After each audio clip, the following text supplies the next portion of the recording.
Let's get this party started first. Man, go ahead, man, Tommy. Go ahead. I Do don't your know thing. what you waiting on. She ready. Already had my drink. She ready. Go ahead. Go ahead. You do the honors. Magic. Let's make magic today. Let's make magic today. Let's just do that. Let's just do that. Let me do you first. Y'all wanna try the truth? You don't wanna? Okay. Brittany, you don't wanna? Oh, okay. Let's make a toast, man. More life. Hold on, let me move this. Move this off the table so it won't be in all our stuff. Okay. More life, more money, more success, more health. It's always us, man. We're going to keep doing this thing, keep winning. Hey, let's keep winning. All right. Let's get started. First of all, so I have my podcast name, and I just changed it last night. I was on the phone talking to my guy, Trey, and we were just talking about this opportunity I have to get to speak to you. And he said something so powerful to me. He was like, man, like, you have an hour of change, like an hour to bring change. And in my head, I was like, man, I think that's it. I think that's what I wanted to be named the podcast, the hour of change. Like, because what I've realized is that every conversation I've had with people, my life is constantly being changed every time. And I know that through this conversation now, I know not only my life is going to be changed, but also the people that watch it. I agree. So, I agree. I'm just grateful that I'm able to share this space with you. And you are the first person on the revamp of the podcast. Wow. The Hour of Change. So The Hour of Change. The Hour of Change Wow. podcast. So I want to go live. That's sickening. Go live, be a little bit. Just give them a snippet. Oh my God, Hour of Change. The Hour of Change podcast. That's the name of it. But what was it before? It was called Real Meds Podcast. So in the Bahamas, right? Meds is short for meditation. So like, if I call you, be like, hey, Tammy, pull up on me, man. Like, let's sit down and have a real, like, let's sit down and hold a meds. That means like, okay, let's sit down and have a real conversation. Like, let's sit down and hold a meditation. Like, let's talk about some real stuff. But I didn't feel like it fit me all the way. But when he said the hour of change, I'm like, okay, yeah, that's it. This is it. So all the viewers just know, when y'all watch this podcast, every time you watch it, your life will be changed. Every single time. Wow. It's guaranteed to happen. So, and you know, another thing I want to say was, and I know it's normally the host makes the intro, but I was like, let me pick Tammy brain. Like, how would you introduce that? Like, what would you say? Hey, everybody, welcome to the Hour of Change podcast. Like, help me out, Tammy. Let me pick your brain real quick, since Like, it's new. Just the intro? Yeah, just the intro. Like, what would you say? I mean, I would keep it simple. Keep it and simple. I would be like, welcome to the Hour of Change, where when as soon as you click this link, already have in your mind that you will never be the same again. You will never think the same, you'll never move the same, you'll never work the same, and you will be inspired after this hour of change. Your life will be changed. That's the intro from now on. That's the intro. That's the intro. We going with that. Every episode from here on out, that's the intro. That'll work. I'm going to go back, replay it, and learn it. That's it. Real Thank simple. you for that. You're welcome. Thank you for that. So now so let's get it started. My first question to you is, let's say you get invited to like a networking event, right? Mm-hmm. And let's say it's people in the room, they make 3, 4, 5, 6, 7, the amount you do. And you are awarded an opportunity to speak, right? And you walking up on stage, they hand you the microphone. How do you introduce yourself and introduce your business to people? What do you say? In that moment, what would you say? I would introduce myself normal. I'm Tammy Price, Tammy with the T. I'm a very successful entrepreneur. I'm a single mom of 3. I've been able to come into the industry of network marketing and help thousands and thousands of people. I've earned multiple 7 figures in this business from nothing. I started homeless. I don't have any parents. My mom died when I was 9 years old. I finally met my dad at 26, and he died when I was 27, a year later. And I got into the industry of network marketing from reaching out to Coach Stormy Wellington And you know, I just started working. I started building. I started grinding, and that's who I am. I'm an inspiration to the world. So it don't matter if somebody's in the audience that made 10 million and I made 2 million, or they made 1 billion. I'm always a student, but there's always something to teach and always something to learn. So Right. I would just let them know who I am. And I mean, money is just a tool. You know, It's a tool. money is just a tool of what you've been able to accomplish and how many people you've been able to serve and to help. It doesn't make me no better than you. It doesn't make her no better than me if she make more money than me. It's just she probably have the knowledge, more knowledge than me, or she has became who she's supposed to be more than me. That's all that money is. True. Yeah. I agree with you 100%. That you said that so beautifully, man. Like you said that flawless. One thing I did want to ask you. You said you was homeless. Mm-hmm. What was that like? Like how did that happen? Like what was that time like in your life? Like from a mental standpoint. From a mental standpoint, it was like really depressing because I was trying to figure my life out. Like I was a woman that was married with a baby, with a stroller. Like I used to do all of that, but I wasn't tapping into who I was. You know what I mean? And I was in my old marriage, and I was just like, we were losing everything. And I was used to him paying. Like when he got paid, I got paid. When he got paid, I would pay. It's almost like I went to work, and he went to work, and I got a paycheck. Right. And so we started losing everything, and my dad had died, and that was just like David couldn't afford the mortgage no more in the house we had built. This is my second house I built. This is not my first house I built. And so we couldn't afford the mortgage no more, so we had to sell a house. And then we were going through a divorce at the same time.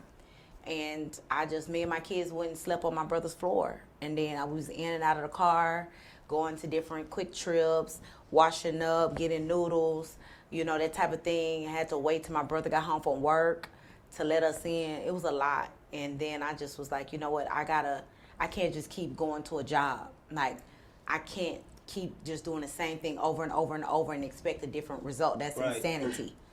And I just made a decision that I seen with my eyes that somebody else was able to make $1 million in 7 months. Somebody else was able to be successful. It wasn't no comparison. I just was able to see it. And if Right. I can see it, I can have it. Like, that's it. If I can see it, I can obtain it. And I say, I don't like the way this make me feel. Like, I don't want to be in this car. But I appreciate that woman that was in that car, because she needed that. She needed to know how I feel, because there's somebody else listening to me that is struggling right now, trying to act like everything okay, and then you go home, you can't pay your light bill. That is a hard feeling. I didn't like the way that made me feel. It gets me emotional to just know that I was in that place, you know. And I said, I'm finna go to work. I'm finna find myself. I'm finna go to work. I'm finna help more people. And that's it. And I had a vehicle to do that. So, my philosophy is challenges make you grow, right? Mm-hmm. And obviously, that was a challenging time in your life. How did that make you grow? It made me, challenges do make you grow. It made me grow because of my way of thinking. It changed my mind. It changed your mind from what to what? It changed my mind to, I would say, let me get my words right. I wanted to get out of that car.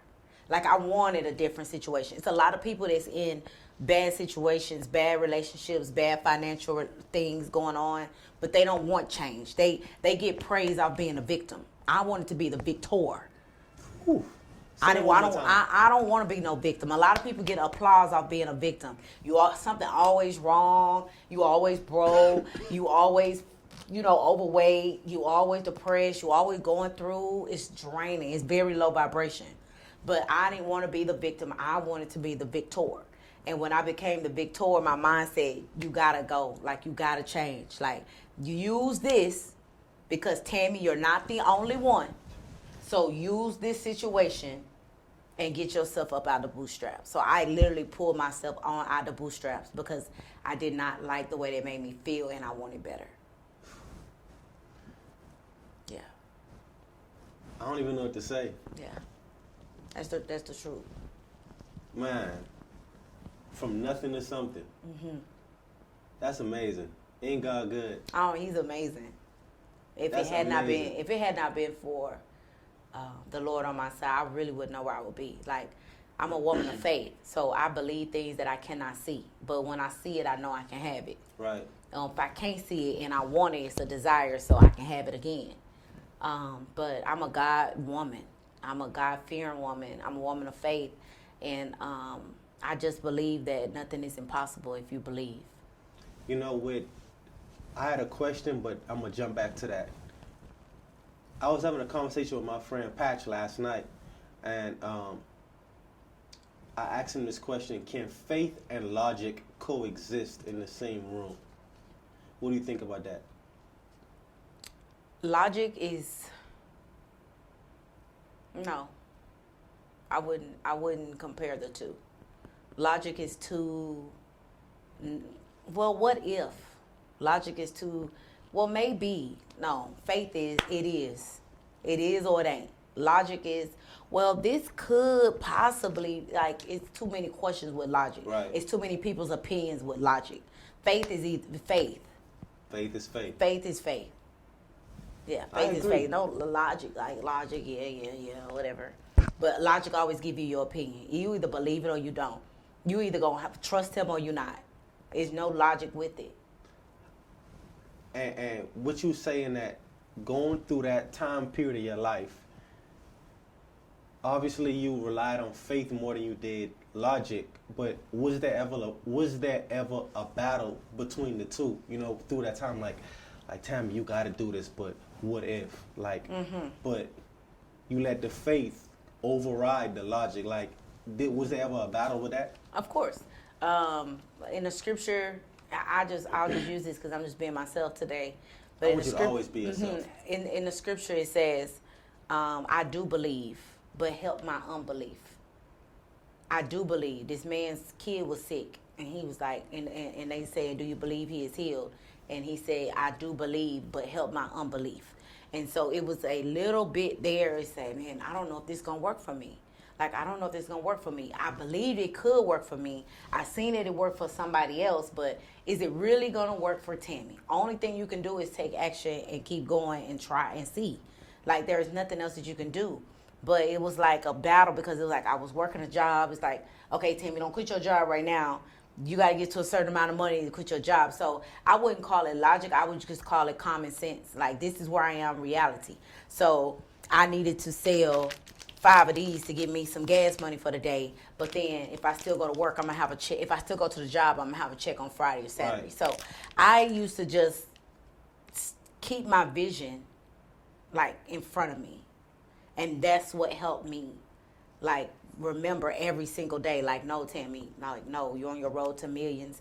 You're going to save and help millions and millions of people. Like, don't let this little job, don't let this little setback, don't let this little relationship, don't let this clown, you know, distract you, you know, from what you are supposed to Right. be doing for your vision.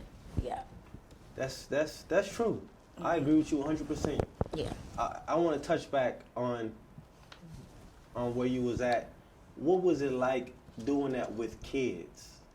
Because I know, you know, as parents, we want the best for our kids, period. We want the best for our kids. And I'm just sitting here thinking, like, what was that like, being in the car with your kids? Like, man, like, I got to hurry and make it happen. What was that like for you? Ooh, it was a lot. It was painful, but I made the best out of it. You know, I was honest with my children. I was like, y'all, we gotta go stay with my brother for a little bit. You know, I'm probably picking y'all up from daycare late, you know, but we made the best out of it. And my kids, that's how they are so mannerable to this day. Right. Like, I don't have any really problems with my kids, you know, like that. When they do something, it shocks me. But they remember where we came from, and they remember when we when they didn't have it. So for me, every time I seen their face, I was like, "This is crazy, T. This crazy girl." But I had to do what I had to do.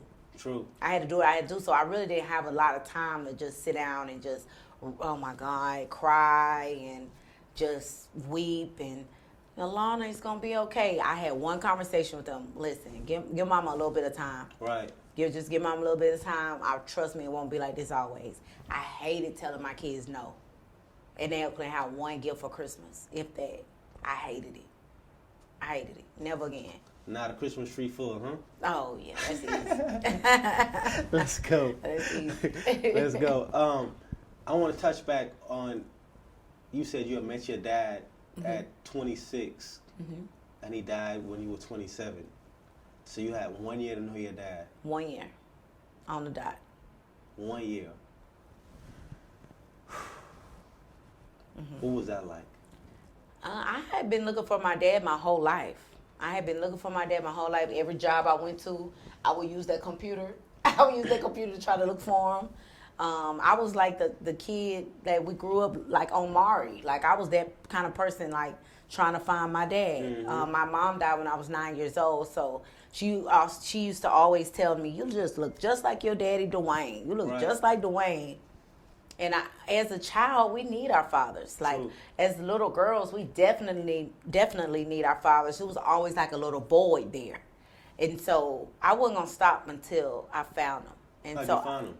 I prayed about it one day, and I was just like, I went to the job, and one of my coworkers was like, "Tammy, you looking for your dad?" I was like, "Yeah." He was like, "Keep looking one more time." I was like, "No, I'm tired. I've been looking for my daddy for like 15 years at the time." I was like, I'm tired. What job you was at the time? UT Southwestern. I was working in radiology and orthopedic at the front desk, checking people in for their x-rays, checking people in to see the doctor if they broke a finger or whatever. Right. But anyway, long story short, that guy told me, he was like, "Look, one more time." And I called my Auntie Samay that raised me. She used to always just put me off when it was time for questions about my parents. And this time she was just like, "Your grandpa was a pastor in Tulsa, Oklahoma." I'm like, "Oh, that's why I'm so spiritual. Y'all bust been preaching." Right. But she told me, I was like, "A pastor?" She was like, "Yeah, he had a whole church." I was like, "What was the name of the church?" She told me. And so I looked it up online, and I just put "Pastor dies in Tulsa, Oklahoma." Pastor Jordan dies in Tulsa, Oklahoma. And the obituary pulled up, and it was my grandma. And I looked just like her, an old woman with a wig on. It was crazy. I already know how I'm going to look as an old lady. Right, just like Granny, huh? Just like Granny. She looked identical to me. And so I looked at the obituary at the bottom, and it said, "Son, Dwayne Jordan." And that's how I was like, oh, my God. And I seen my aunties on there. Their name was Miss Bell and something else. So I just started researching their numbers. Called them, reached out. My aunt answered the phone. And I was like, "Dwayne, I think your brother is my dad." Right. And the lady, she Miss Mary Lee, she was amazing. She just called him, and they called me like 2 days later. And it was him. But I had been looking for so long. Why wasn't you able to find him? Huh? Why weren't you able to find him for that long? Yeah, I couldn't find him. Nothing. Not his number, his address. It was nothing on him. You still can't Google him and find him at all. So I had to go through his sisters. What was that moment like, walking up and seeing him? Mm-hmm. What was that moment like? I was shocked. I was scared. I was shaking. And it was like looking like I look identical to my dad. I seen the video. I think he was walking up some stairs. Yeah, in Atlanta. Right. That's where all of them was at. In Atlanta. All my other side of the family was in Atlanta. And you walked up and you seen your pops. For the first time. In 2014. It was an unbelievable moment. Unbelievable. I was like, oh my God, I've been looking for you my whole life. And God gave him to me. I met him. Then we had my first Father's Day ever in life, June 2015. And then he went to sleep in September and never woke up. My condolences. Thank you. My condolences. Mm-hmm. I mean, that's at least you was able to meet him. Mm-hmm. At least you was able to meet him. Yep. That happened. And I was like, oh my God. Yeah. And then he told me everything. Every question that I had about my mom, he told me. Because she died when I was 9. So only my mom's side of the family was telling me stuff. Mm-hmm. But to know her on the other side, It was dope. That's good. Yeah, it was dope. That's good. Shout out to Pops. Yeah, he was sickening. Shout out to Pops. You gave me so much inspiration just now when you said you was able to meet someone that made $1 million in 7 months. Mm-hmm. I haven't touched $1 million yet, but I'm on that journey. I'm on that grind, and it's happening this year. Like, yes, I'm getting it. I'm coming for it. And when you said it's 7 months, I started counting the months. Okay, we in January. I got what till July, July, easy. August. I'm like, man, I gotta get busy. That's easy. And you know, while we talking about millions, you are the first person that I'm able to sit down with, and I can say I spoke to a millionaire. Mm-hmm. And that in itself is like mind blowing to me, because you know, I never thought that I would be able to sit in the room with someone that made millions, and now I'm here doing that.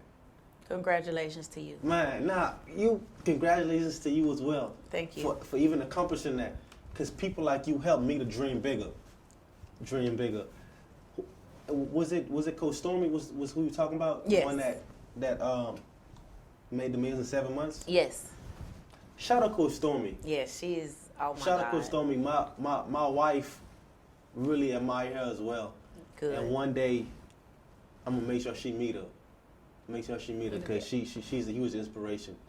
What was that like working with her and meeting her? Meeting Coach Stormy for the first time was like, oh wow, she's like how people look at me now. I was like, oh wow, she's a regular person. Like she's just a regular sweetheart, you know. But it's not easy being coached by Coach Stormy, because she is about her money and she's about you becoming the best version of yourself. But just how I had a drive to meet my dad, just how I drive to get out of that car, I had a drive to working with her. Like I know we'll speak to stadiums of people together. Like I already know that. I already see it. I already feel it. Right. It's mine. So we'll speak to thousands, stadiums of people. We got to. But that's right there. That's how I manifest. I already spoke it. I seen it right now with my eyes. But working with her over the years has just been like, wow. You know, like when I seen her, I knew that I could do it too. I knew that she was no better than me. Right. But you have to honor those that went before you and paved the way before you. 100%. So I'm 100% respect, integrity, character, and I honor those that came before me, showed me the way.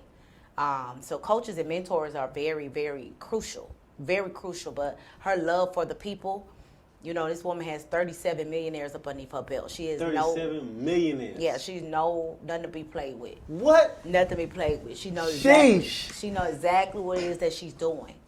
And, you know, at the end of the day, it's like people be in their feelings about how certain people talk and their approach. But when you get to know a person and you know them and you know they mean you well, and I ask myself all the time, how was your life before you met this person? Is it better? Are we better together than are we apart? Like, if I can just leave your life and my life get better, please, kumbaya, bye-bye. You know, but if we take a break and it's like, nah, I miss her. You know what I mean? Like, no. So Stormy was one of the ones that was like my model. She was like one of the models that showed me that it is possible. You said that it's not easy being coached by Coach Stormy. How did she challenge you? You know, in network marketing was a challenge all the way around, because if you didn't, back then, if you didn't accomplish something, like you couldn't, it was a rope. Like you gotta be like a certain level in the company to sit at the front.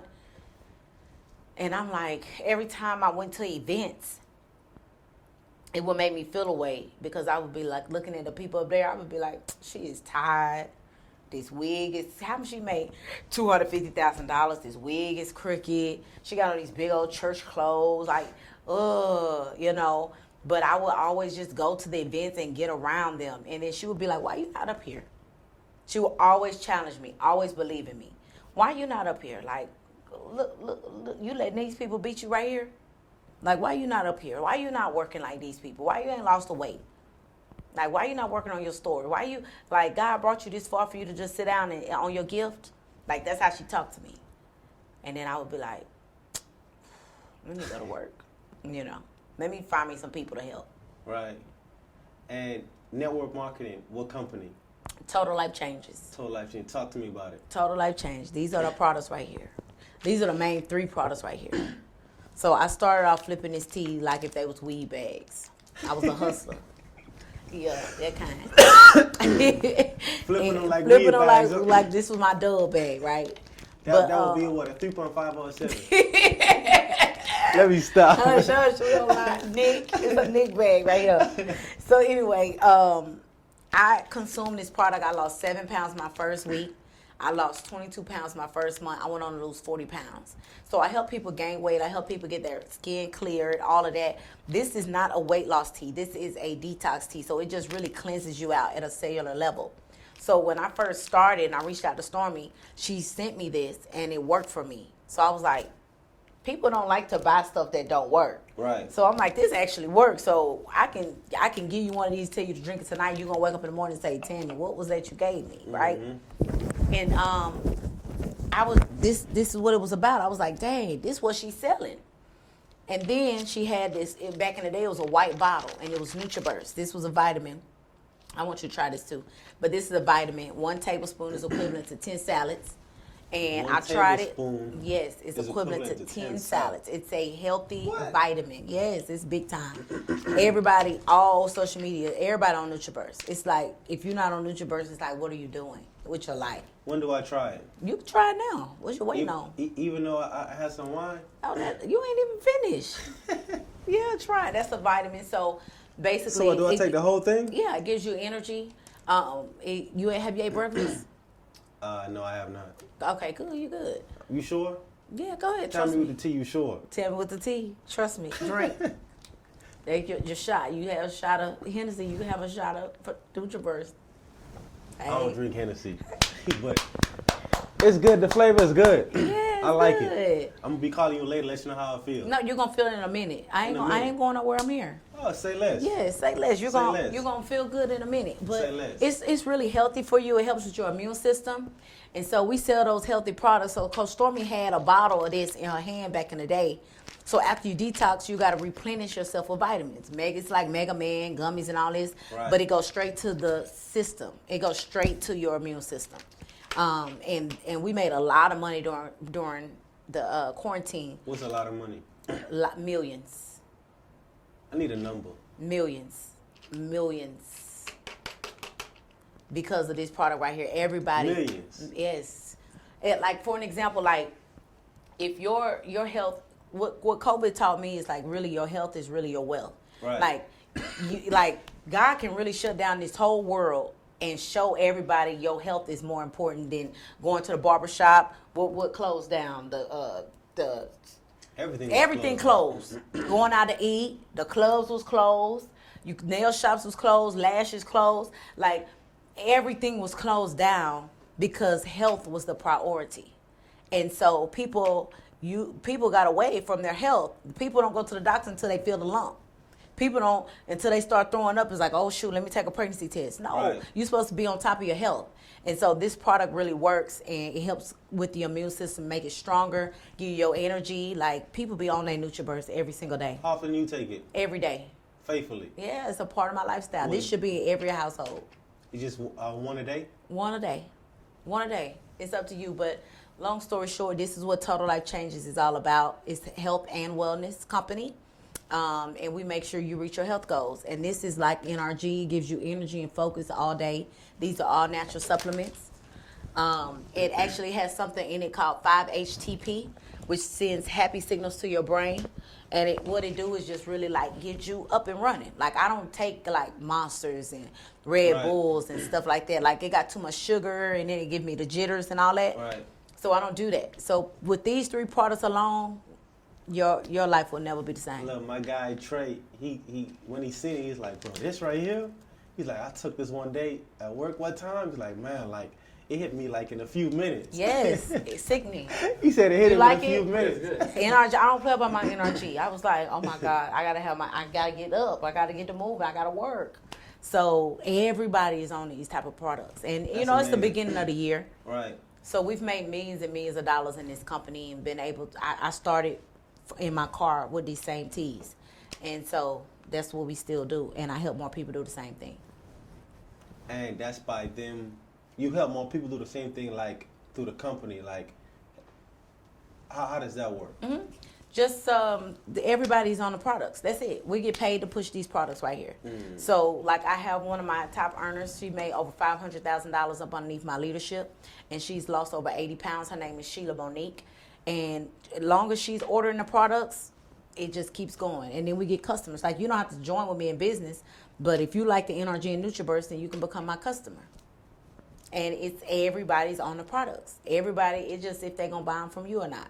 Right. Yeah, so I agree. you have the choice to join me in business and make this money, or you had a choice to get your health in order and just stay on the products and be a customer. I had some of those in my household before my wife, she started doing it, and then she kind of, you know, we to some degree, we all suffer from the thing called inconsistency, to some degree, and I hope she don't be mad at me about this, but it is what it is. I'm trying to be open and honest and transparent as possible. Please. But she just kind of stopped doing it for whatever her reason is. But so I've seen this one before, and I've seen this one before. So I know when she see this interview, she gonna be inspired. Like, okay, maybe she want to pick it back up. But yeah, I've seen it before. I never messed with it, but now hearing you break it down, you know, into detail, I think I'm ready to maybe join the team. Maybe we can talk about it. Yeah, let's get some money. Let's and then get some I money. can help your wife. Like, the thing about it is like you can get like just content with how you look, content with whatever. Like, she just had a beautiful baby. Like, she may not have the energy. Like, she got to fall in love with herself enough to be like, you know what, I'm finna take care of myself. I'm finna look like my best self.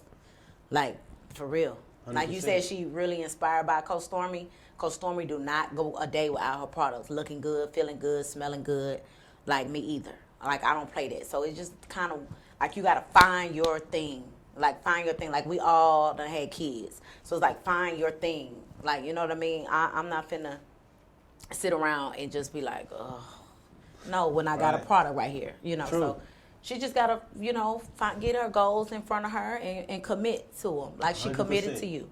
Oh, I like that. True. So how long have you been in the industry? 7 years. 7 years.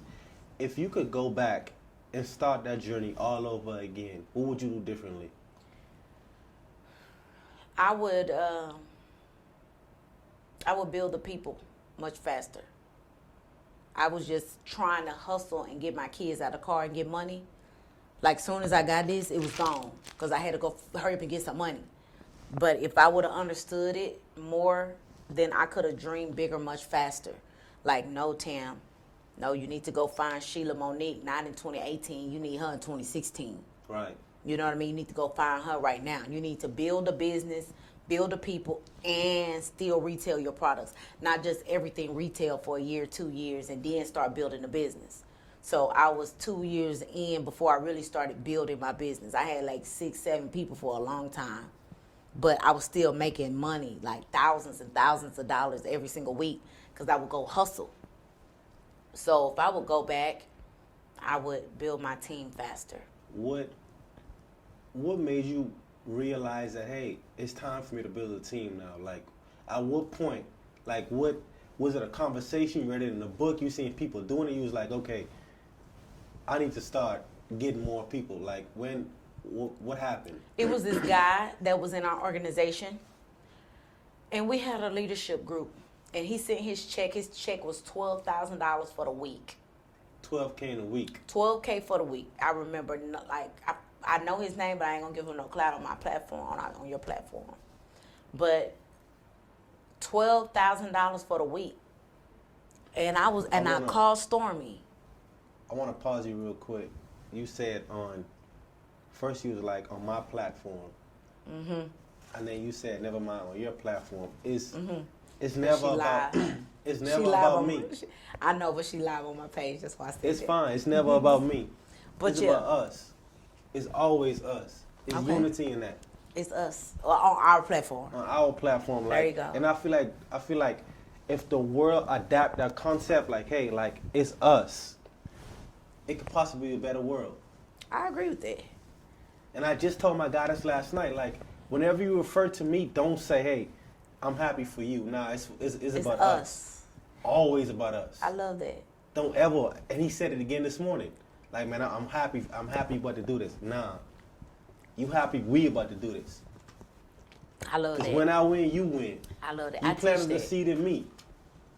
So we went together. I teach that all the time. Thank you so much. I teach that all the time. We have this live on right here, so I don't know who watching. But anyway, the guy's check was $12,000 for the week. 12. And I called for wise counsel. I said, Coach Stormy, how is this man making this type of money? Because I can't seem to get over like 1,000 to 1,500 past a week. And then I have to go out and hustle so much. And if you do not learn how to make money in your sleep, you're going to work until you die. Say that again for the people in the back. If you do not learn how to make money in your sleep, residual income, you're going to work until you die.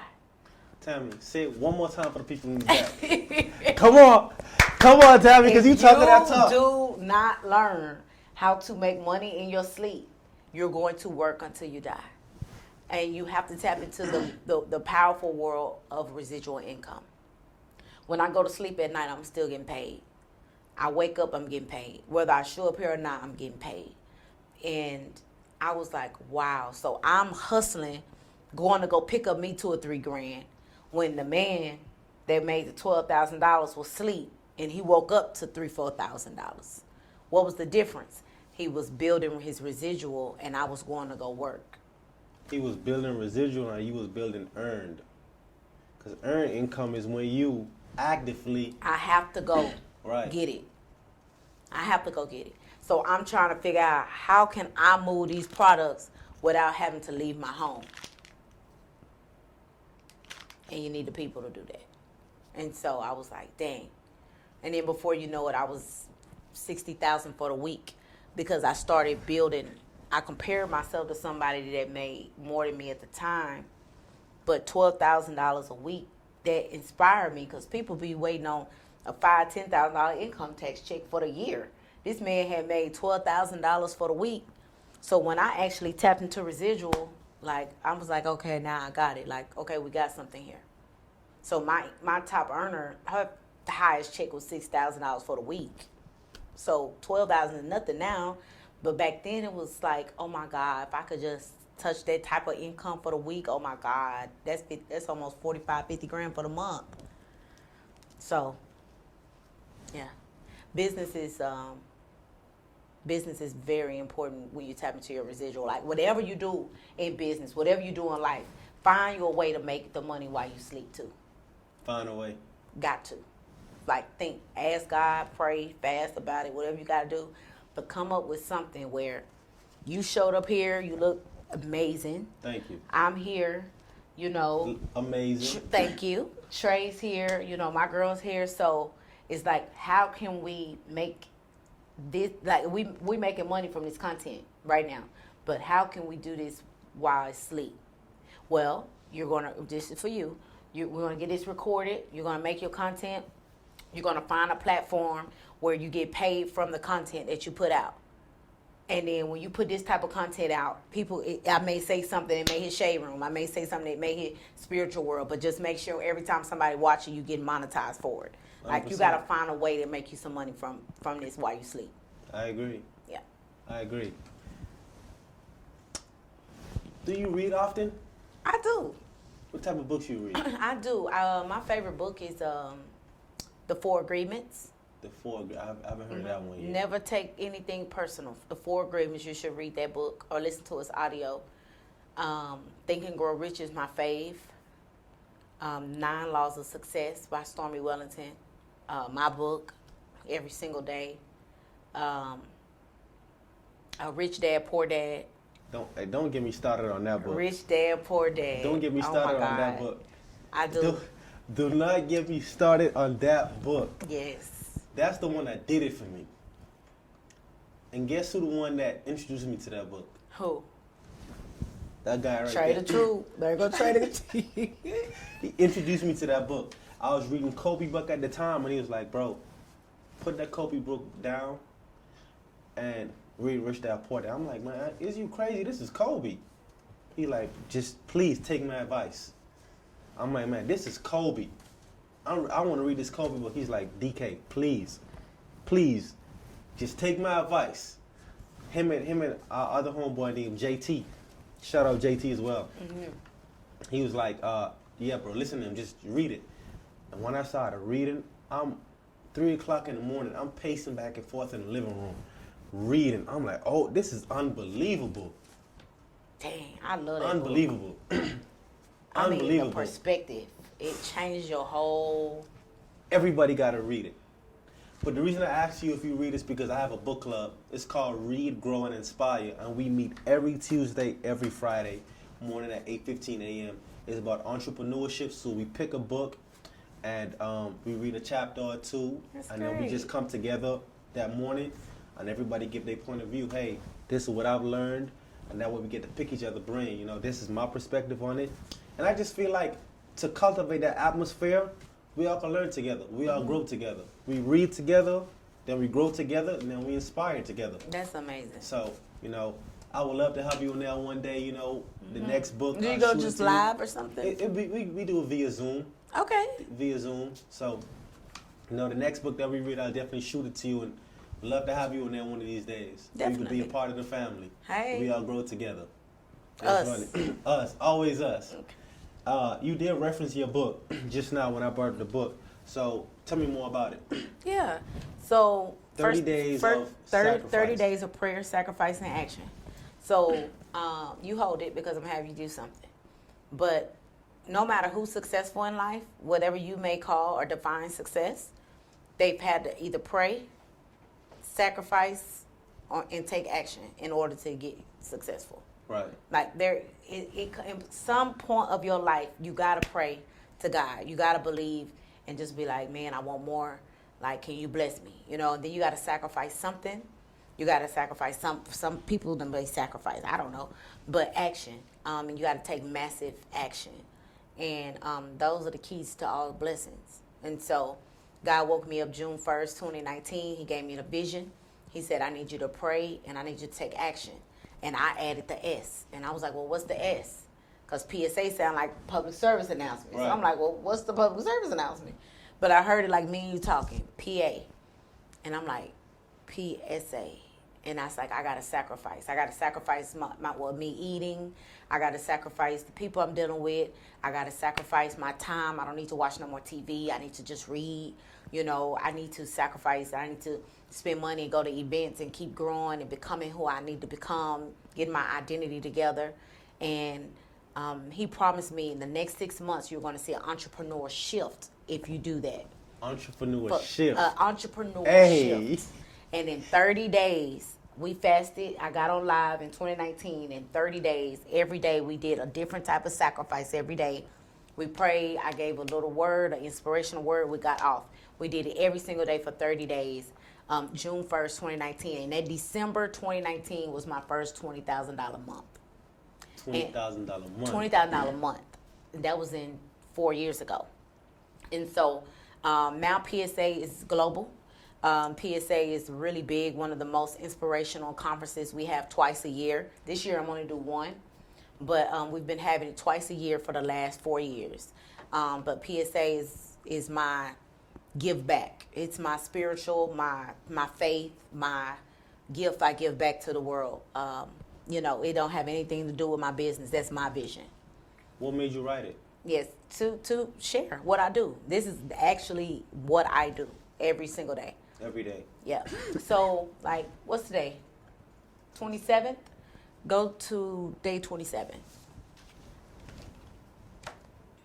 And you can have that book, by the way. Oh, man.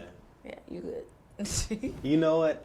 I was about to tell you I'm mad at you because you didn't bring my PSA hat, but I'm not mad at you no more because you gifted me a book. You know what? I didn't bring your hat. I brought your shirt, though. Oh, man. Can someone get the shirt? I want to see it, please. Go get the shirt. Please. It's right there on his desk in there. Tammy. I did. Thank you. You Thank spoiled. You. I see. Let's go. Day 27. It says, day 27, 7 a.m. Don't go back. And it has a scripture verse.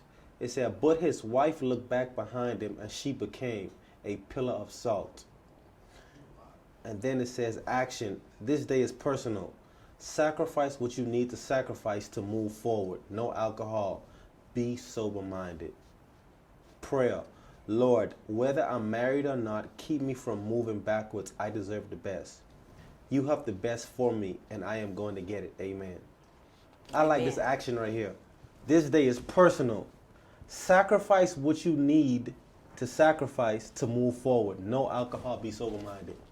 So on that day, that's the sacrifice. That will be the sacrifice. Yeah, so every day is something different. I'm part of the PSA family now. Yeah, you part of the PSA family now. I'm Come part on, of the PSA celebrate. family now. I'm part of the PSA family now. Check this out. I'm about to put it on right now. Forget this jacket. Hey, get that video, B. Get it on your phone. Forget this jacket. I'm a part of the PSA family now. Hey. I'm part of the PSA family now. Tammy, let's toast to that. Well, I ain't got no more. What? Hold on. Oh my God, you're part of the PSA family now? Hey, I'm part of the PSA family now. We locked in. Cheers to you becoming part of the PSA family. So, I'll tell you this. Now, possibly, back in June, you seen me in red with my son standing on a chair. That video went viral, over 11 million on all platforms. I don't know if you got your phone. You probably don't have your phone. But PSA has went viral several times. TikTok, Instagram, Facebook, PSA is known all over the world, all across the country. All over the world. All over the world. And it ain't even big as it's supposed to be. I'm feeling amazing. I'm part of the PSA family now. Celebrate. You got your book too? Check me out. Let me find out your little language skill. Let me find your little language skill. Check me out. PSA, man. We in here. We in there. We in here. Tammy with the T. PSA family. We locked in. Y'all see this right here? We locked in. PSA we family. Locked in. Let's go. Let's go. And it's global. It's global, definitely. I know you possibly had seen some of the videos that went viral. I have. You have? I have. But like millions and millions and millions of people. So we're still growing at it. It's going to take me to really cultivate it for it can get as big as my business is. But it's on the right track. Let's do it. All right. Let's do it. I fully endorse PSA family. There it is. I fully endorse it. It's up. We're going to have to set up a affiliate link. Okay. Do you do that? I can. We can. Let's set it up. Okay. Let's set up for the people that's on this platform that's watching. If they want some PSA merch, we gonna set up an affiliate link some way, somehow. We're gonna talk about it, and then I'll let y'all know the link and how. Well, you know what? While we're here, how do they find it?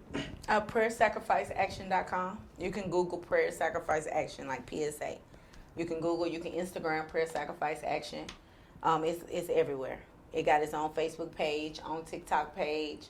Well, it's on my page, but it's on Instagram page. And then you can go to PrayerSacrificeAction.com, click the link, and it has its own clothing line, everything. Let's run it. Yep. Let's run it. What's one of the things that you have learned about yourself that if you hadn't went down this journey of entrepreneurship, you probably wouldn't have learned it about yourself? Because I feel like in different stages of our lives and different things that we do, we learn so much about ourselves, right? Mm-hmm. What's one of the things that you've learned about yourself? I have it all together. Like, I wasn't as good as I thought I was until you go through rejection. Somebody telling you, I'm trying to sell this tea, and they was like, no, I don't want to detox. I don't want to clean myself. I just want to be unhealthy and fat. Like, people have told me that. Like, they don't want to get better. So you have to deal with certain type of rejection.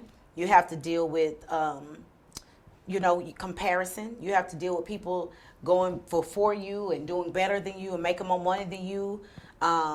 You have to go through, like, finding yourself, like, really identifying who you are and what can you bring to the table. Like, we're in the season of assets, no liabilities.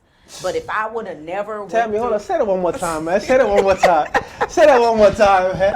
We're in the season of assets. Man, run it back one more time, Tammy. Run it back one more time. We're in the seasons of assets, no liabilities. That's serious, though, for me. because I had a lot of liabilities around me. And then entrepreneur, when I became an entrepreneur, I realized, dang, I got 20 people to go to the club with. I ain't got but one person to do business with. Wow. Something is off. Like, so that helped me. The longest I was working a job, clicking in 9 to 5, it was like I had all kind of friends. Girl, we getting up going to work tomorrow. Girl, how your kids? Girl, let's go to lunch. What we eating for lunch? Chipotle, Chicken Express. Like, nobody said a salad, nothing. Like, but then when I got in the entrepreneur world and got independent, it was like, I don't have as many friends as I thought. I don't need to be around certain things. I don't really need to be eating certain things. Like, I want to look better. Like, it challenged me to be better every single day. You know what I mean? That's no matter what you sell or no matter what you do. Like, you got friends around you telling you about rich dad, poor dad. Well, what if Trey the Truth sitting around telling me, well, let's go to the strip club. Let's take Tammy to the strip club tonight. Right. Let's take Tammy to the strip club tonight. No, you got friends that may want to go to the strip club too, but he's still going to give you a book. Like, who you got around you to give you a book? If you was never in this industry, you probably wouldn't attract somebody that would say, hey, read this book. True. It's funny you say that because, man, when I tell you this man has poured into my life so much with books, it's like I wouldn't be who I am today. That man changed my life. Mm-hmm. Book after book. Hey, you got to read this one. Book after book after book after book. He just kept sending them to me. That's sorry. I was like, the more I kept reading it, the better I become. I was like, and now like me and him. That's sorry. That's beautiful. Ain't no one pushed more books in my face than that man did. And like you said, like you realize who's really there when you start stepping into your call and stepping into who you really want to become. Always. And it's crazy at work like that, but I guess that's just the way it is. It's normal. So when people leave, I'll be like, hurry up and go. Please hurry, leave. Please hurry. It's a part of my life now I'm used to. I'll be like, please hurry, leave. Please betray me. Hurry up, go bye-bye, please. Because my next million, my next 50,000, my next contract, my next podcast, my next idea, my next book, my next speaking engagement is not tied to people that wants to leave me.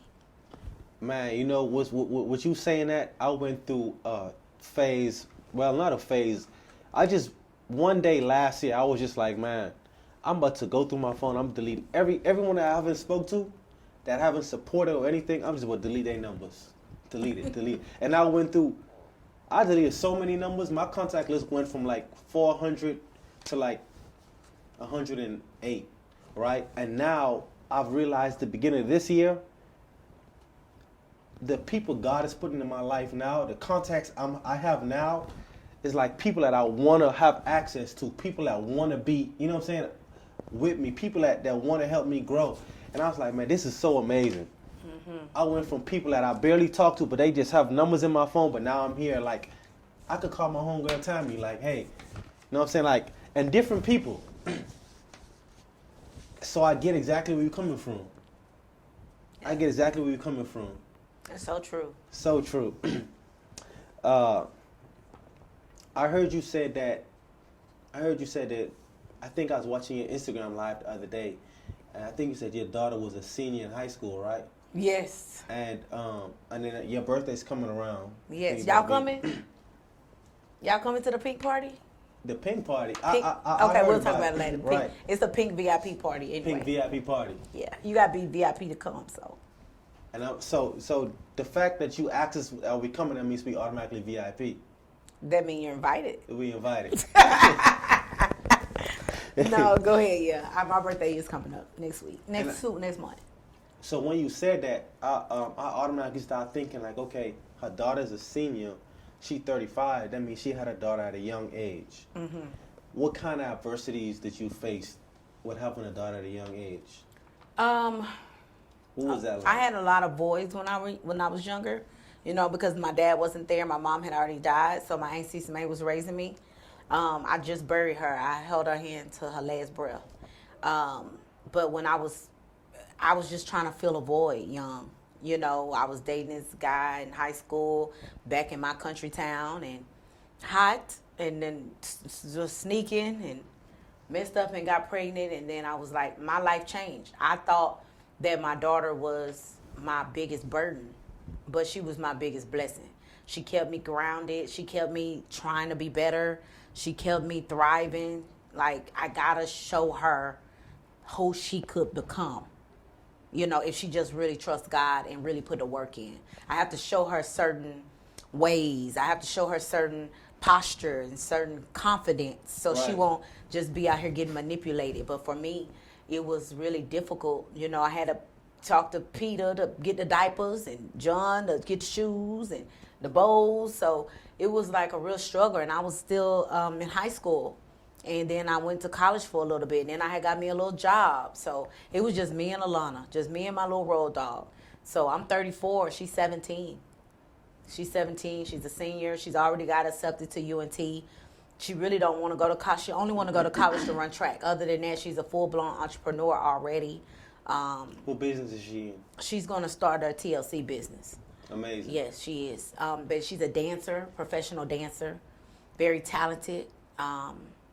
You know, and I'm very pleased. I and seen happy y'all with my dancing the daughter. other day. I think you was trying to go to bed. Y'all I'm dancing? trying to go to bed. She won't listen to Little Baby. I'm like, okay, come on. You know, I just make time for her too. Right. Like, it's like we grew up together, like she was my buddy. Right. You know, my little buddy.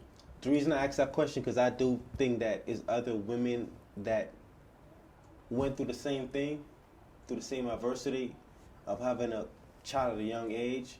So, you know, just for you to touch on that topic, I feel like there's other women out there that can relate to the same thing. So I just wanted to hear from your perspective, you know. Yeah, it just pushed me. It pushed me to be a better mom. I watched who I had around her. It just pushed me to become, I was like, oh my God. Like, I remember we was about to, like back in high school, we was about to go jump this girl. And then we was in the car on the way. They threw, You wasn't fighting and jumping girls in high school. fighting. No, you wasn't. Fighting, and I don't lose. I still fight today.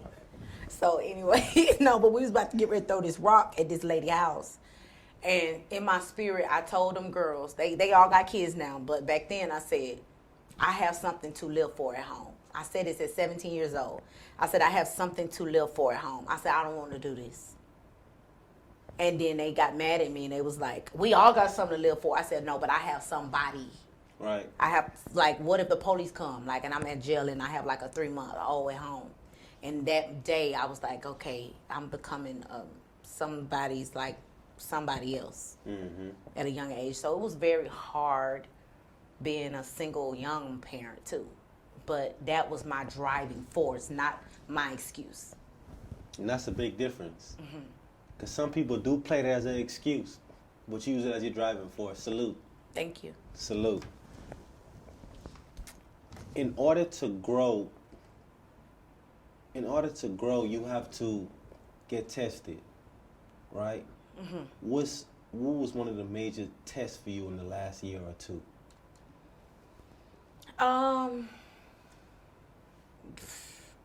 My recent test was my last parent passing away. Because,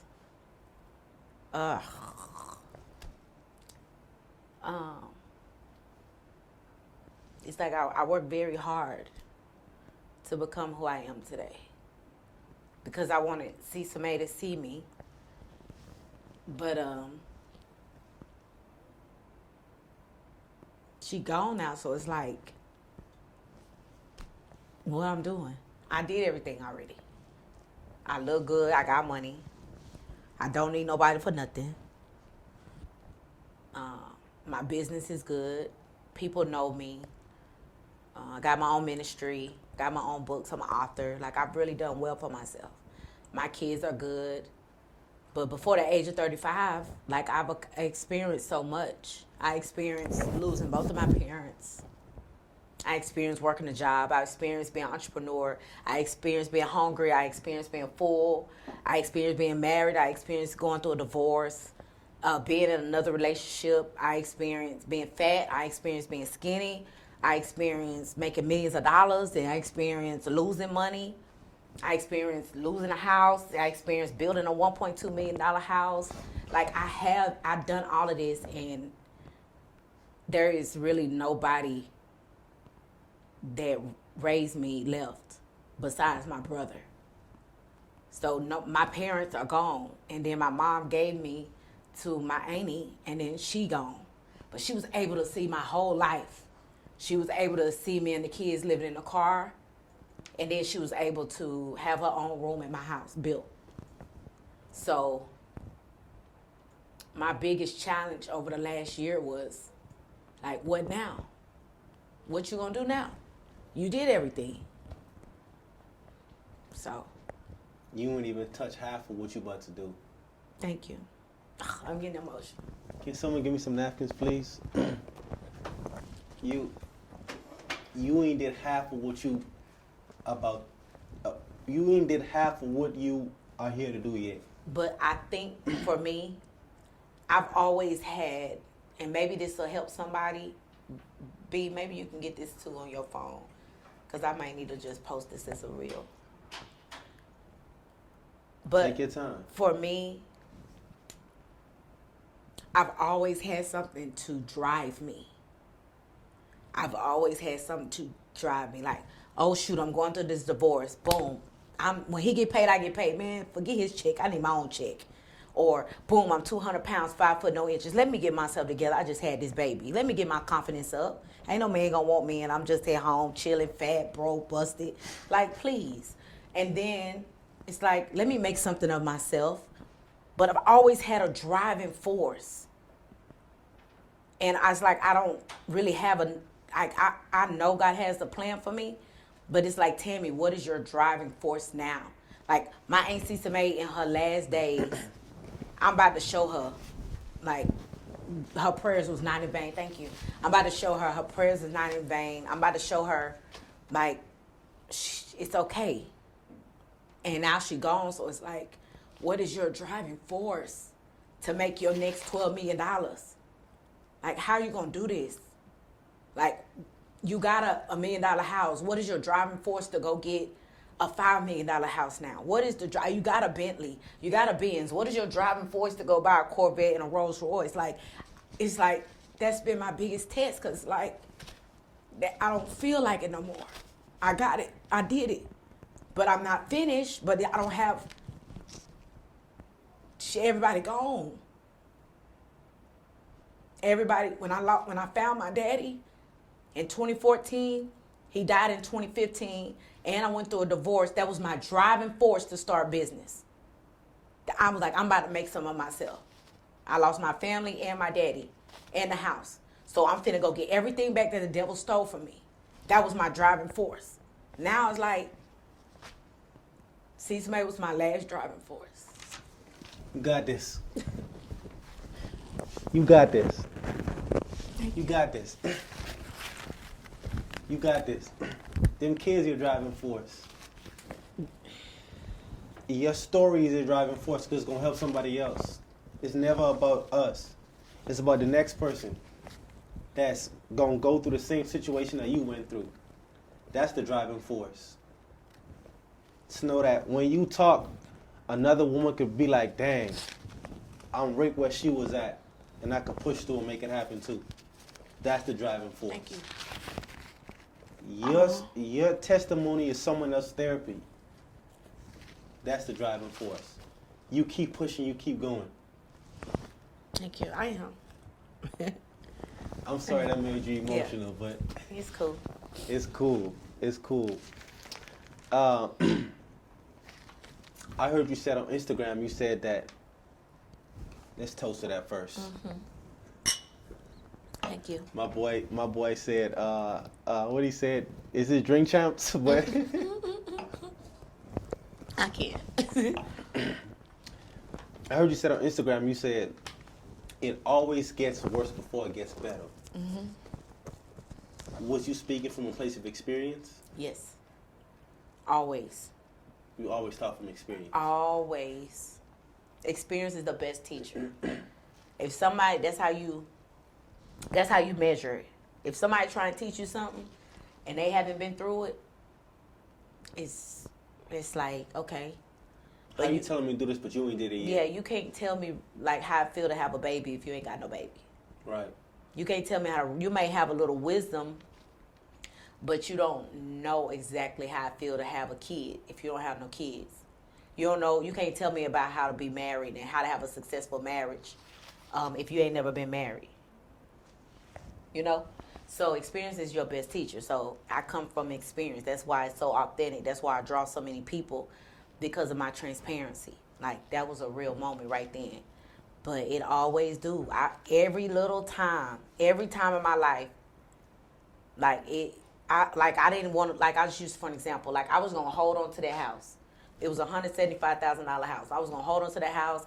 I didn't want to lose my house. I was like, oh my God, I picked everything up, ground up from this house. I want this house. I'm not letting it go. And we lost it. I was forced out of it. And now I wouldn't even, the type of woman I am today, I wouldn't even look past the neighborhood. I wouldn't even go over there without my bodyguard. So it's like you change over the years. Like, that was one of the worst points of time in my life, but it got better later. It got greater later. You know what I mean? Mm-hmm. So I always tell everybody, it's not where you start, it's where you finish. You know? Most definitely. I heard a guy say yesterday, I was listening to a podcast, and he said, one of the worst mirrors that you can look out of to know who you are is the mirror of circumstance. Because circumstance only tells you where you are and not where you are going to be. And I was like, wow. That was powerful to me. Do not look through the mirror of circumstances to see who you are. Because you'd always only see where you at. And for you to say that, it just made me think about that. Mm-hmm. But yeah, where were you at? What did you used to do? Today is 2023. What you did 10 years ago for a living? In 2013. 2013, I was in college at the time, so I was just. Did you think about you were ever going to do this? No chance. What was your biggest challenge in college?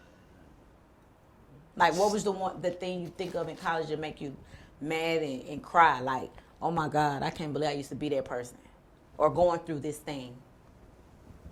I think for me, it was, one of them was just being in college, because I used to sit back and look at the professors and be like, I wonder how much money he really making. How much money is he really making? And all the stuff they teaching me, are they applying this to their life? So that was always my thought process. And to some degree, that made me stop going to college. You know what I'm saying? I was a college dropout, and I'm here now. Yeah, exactly. It get worse before it get better. Right. So I don't know if that answers your question or not, but that was one of the things for me. And then you asked me, what was I doing? I think you said work-wise. Mm-hmm. So I had a friend of mine. His mom owns a restaurant, a Jamaican restaurant, and I just came from the Bahamas. I'm born and raised in the Bahamas, and I came to Houston, and she had a restaurant, and that's my homeboy. I met him, and we got cool. We clicked tight, mm-hmm. And he told his mom, hey, can you work with us? And I was washing the dishes, sweeping the floors, outside on the side of the road doing the signs, because I just got so tired of my mama sending me money. Right. So I was like, I gotta do this myself. So that's what I was doing then. Yes, ma'am. If you could refer one person that would love to share their story on my platform, who would it be? If you could reach out to one person that you think would be amazing for me to talk to, who would it be? I got a lot of buddies. If you just had to pick that one person.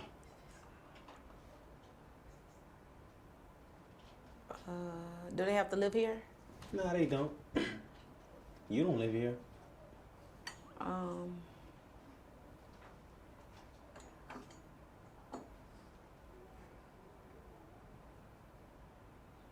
It'll probably be Sheila Monique.